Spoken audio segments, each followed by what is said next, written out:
Hi, folks. My name is Arul Verma, and I'm going to be your second teaching assistant for this semester's CS 128 honors. This week, we're going to be covering Rust basics, including the basic Rust data types, mutability, control flow, which is essentially just conditionals and loops.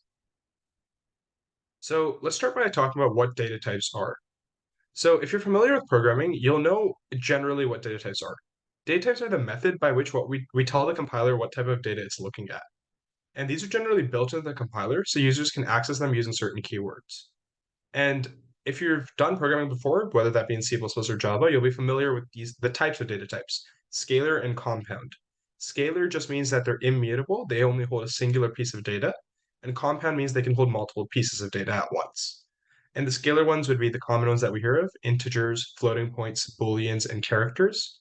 And floating points can also be called doubles. They're also called doubles in other languages. And the compound data types are, if you're familiar with C++, tuples, and then also arrays. So these are all fairly standard. Right now we'll be covering just the scalar data types. Compound data types will be going into in a further lecture next week.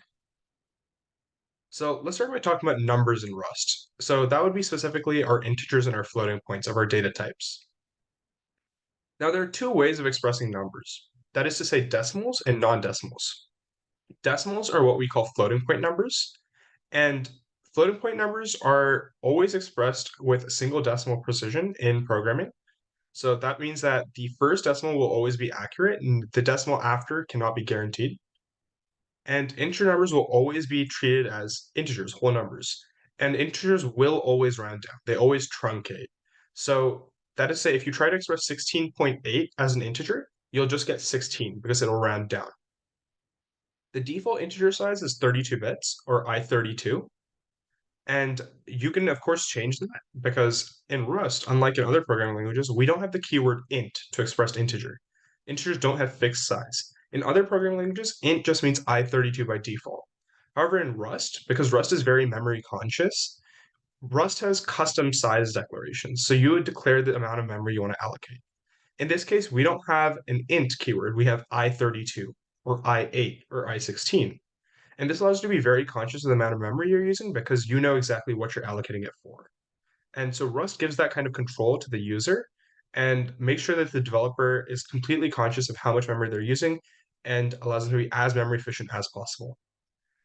Allocations in Rust aren't done with the equal sign and like int the keyword like you're used to in traditional programming languages like C++ or Java, but is instead slightly different.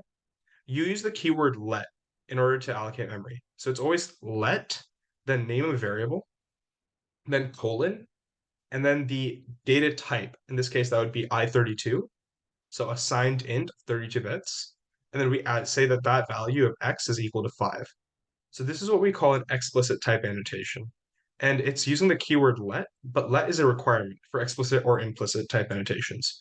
The real part of the explicit here comes with the colon and the type declaration of I32. So that's how you know an explicit type declaration has been made.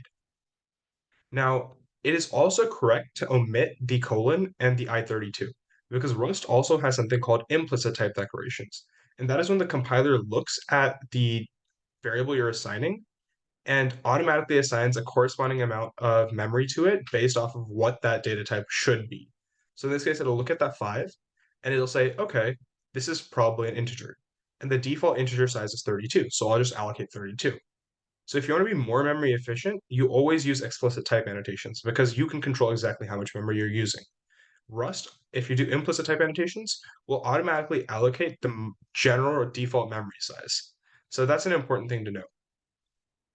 So as we talked about earlier, the let keyword lets the compiler know that the variable is being initialized. So it's absolutely necessary. You cannot omit it like you can with the explicit type annotation.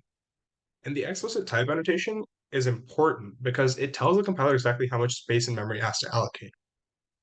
This isn't a concept that's covered in 128, and is something that's covered more in 233.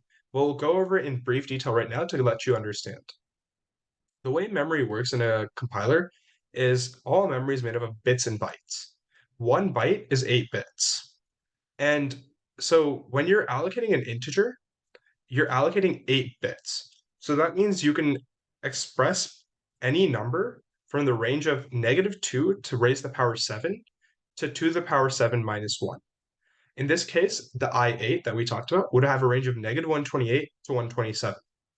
And that's also why you hear with the numbers like uh 2 million is the cap for an integer before it overflows, ballpark. And or sorry, 2 billion. And the reasoning for that is because after a certain point, after that 2 to the 32 number of bits has been hit, to the power 31, 32 minus 1, that bit threshold overflows because there's no more bits to store the next number. And that's something that Rust remedies by letting you custom choose your bit threshold.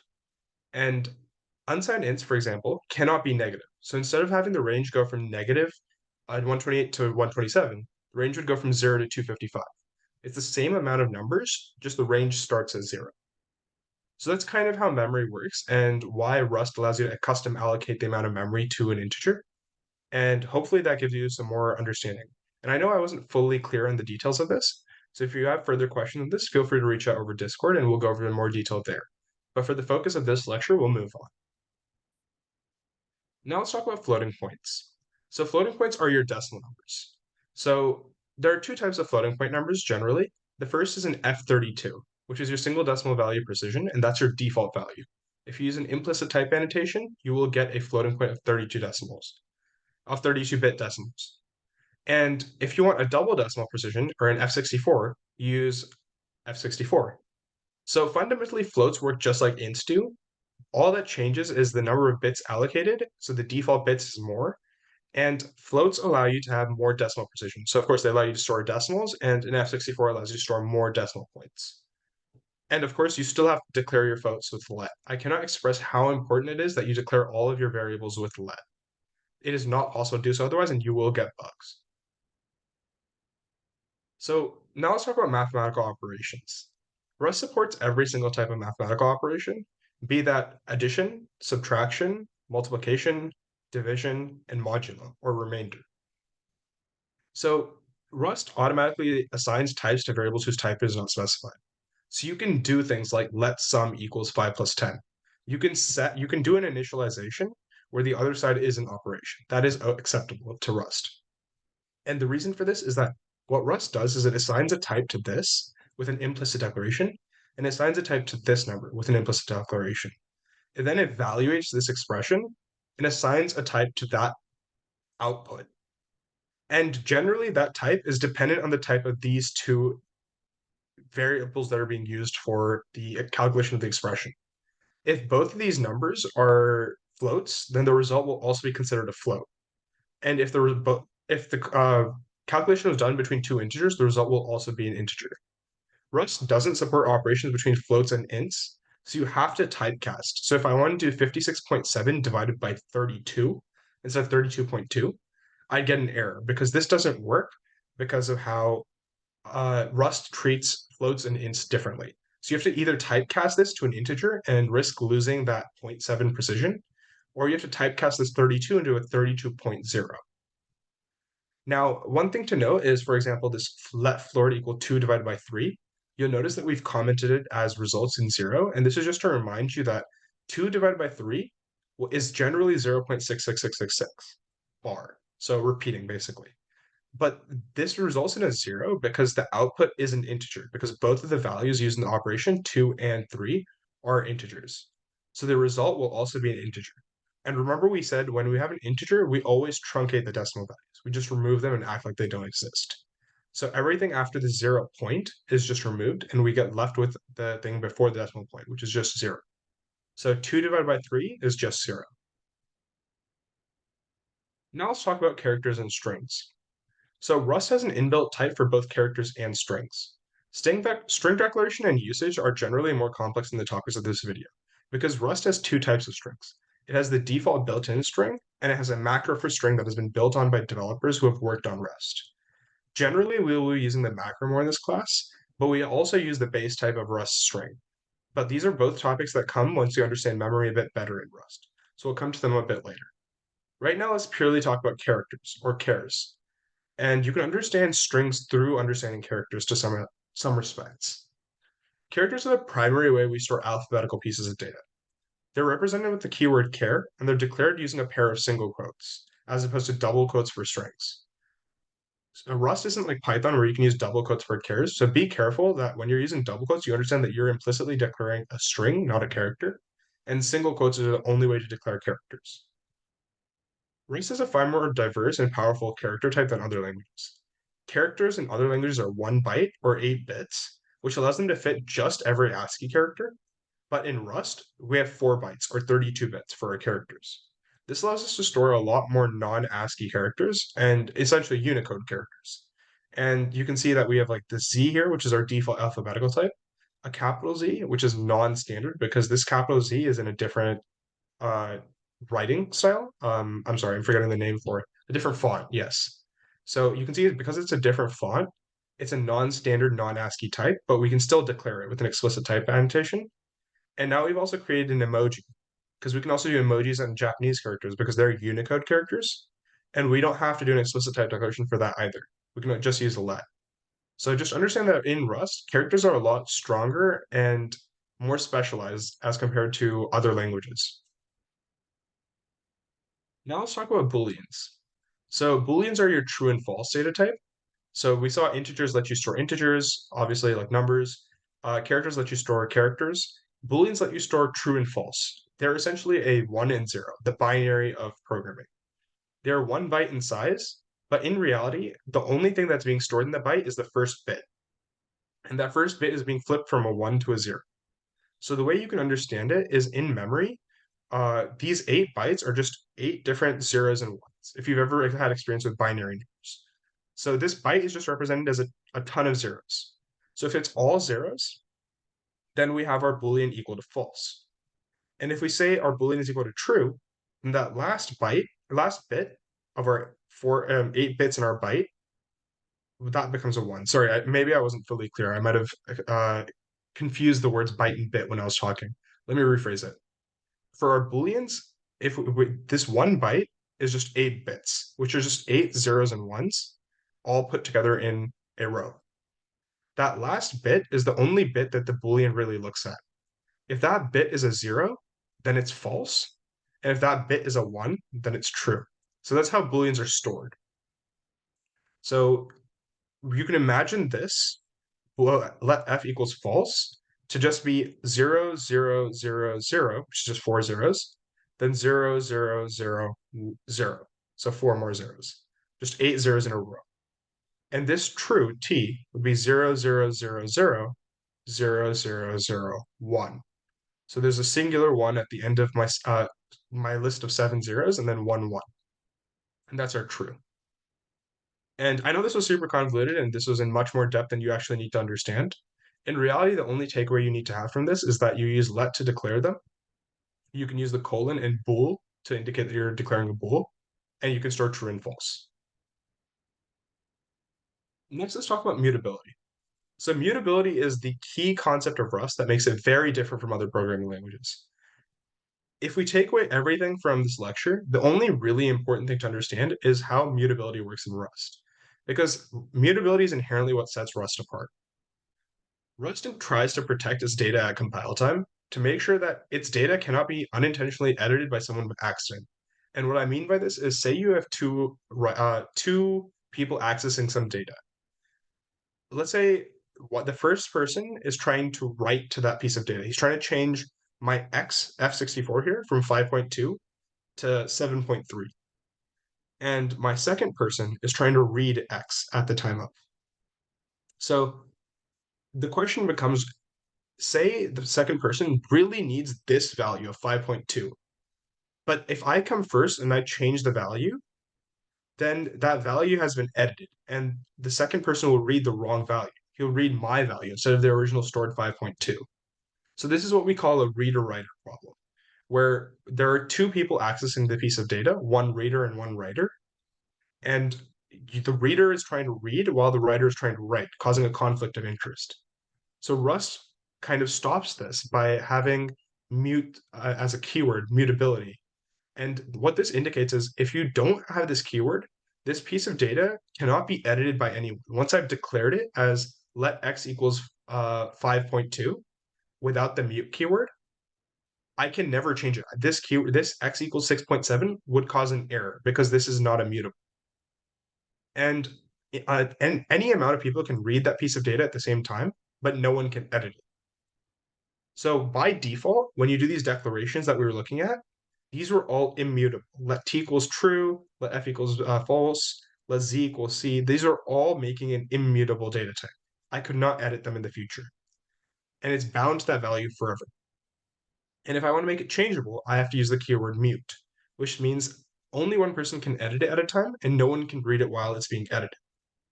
And essentially that just means that I can edit this value in the future. That's what you really need to understand. So if I say let mute x f64 5.2, then I can say x equals 6.7 and this would not cause an error. I could run this code and it would work because x is now mutable, it can be reassigned. So this is really important, and I highly encourage you to understand this very thoroughly, experiment with this, because this is going to be a key focus of your homework next week. Next, let's talk about conditionals. So conditionals are your if conditions, and they're generally evaluated with Boolean logic. You have to use a Boolean expression in order to get some sort of condition so that you can execute something inside that condition. The keywords for this are your if, and else.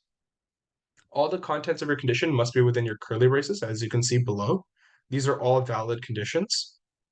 And your conditions are fundamentally some expression, meaning you can have a lot of creative versions of these expressions. You can see here that they're not all standard. This is like a very standard if condition, if number is not equal to 0. And this is what you see in other programming languages. But you can see here that we have some other versions of this. So let condition equals true, if true, 5, else 6. And we can see we have a variable assignment here with let. So we can see that number would be assigned to 5 if the condition is true, or 6 if the condition is false, which is an interesting thing we can do with conditions. And another thing we can do is you can see we've done if condition 5, else 6. And the reason for this is what I told you about Booleans.